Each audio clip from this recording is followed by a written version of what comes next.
Јавните институции и јавните предпријатија се платени од граѓаните и ги вршат најважните услуги за нив. Затоа е многу важно кој и како ги управува.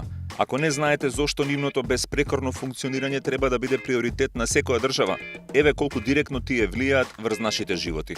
Наутро, додека се уште сте облечени во пижами и само што сте ја допреле првата голтка од топлото кафе, веќе сте добиле услуги од најмалку 4 јавни или државни предпријатија. Прво, за традиционалното кафе мора да ставите вода во ѓезве, која во Скопје не обезбедува водовод и канализација.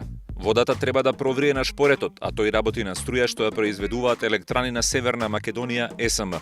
За да имате струја, треба да ги платите сметките според цената што ја определила регулаторната комисија за енергетика.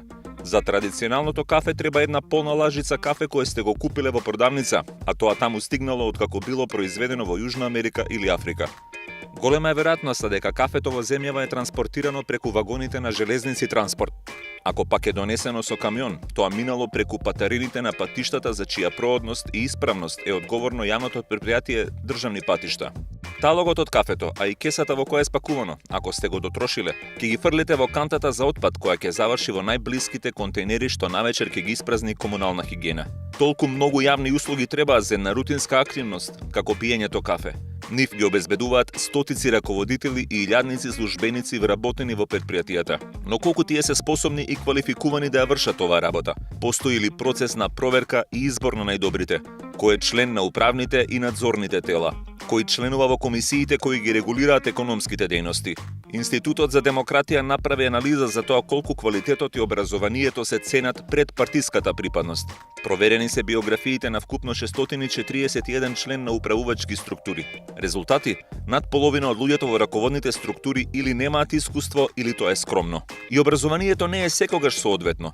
5% се со средно образование, а меѓу нив има и директори и членови на надзорни одбори, што е спротивно на законските критериуми. Нема ниту родова рамнотежа во управувачките структури. Жените се малцинство, а жени директорки одвај се наоѓаат. Што значат овие бројки за нашето секојдневие? Дали би викнале автолимар ако имате проблем со водоводот во домот? Може би не, но еден таков управува со водоводот на една цела општина. Дали на фризерот би му дале да ви ја уреди косата или дворот? Секако косата, но еден фризер е во управниот одбор на предпријатие што го уредува целиот јавен простор во една општина. Кога се во прашање археолозите и пасиштата, нив обично ги интересира што има длабоко под слојот земја на кој расте тревата што ја пасе добитокот. Сепак има еден дипломиран археолог што врши надзор врз јавното предпријатие за пасишта. Сето ова е овозможено бидејќи именувањето раководни кадри е нетранспарентно и граѓаните се најчесто во право кога сметаат дека овие позиции се добиваат по партиска линија. Затоа е потребно изборот да биде јавен. Секој од кандидатите да помине интервју пред независен одбор именуван од тој што на крајот бира владата, собранието, општините. Со јавните предпријатија треба да раководат стручни луѓе со долгогодишно искуство и со план како да ги развијат овие толку важни институции.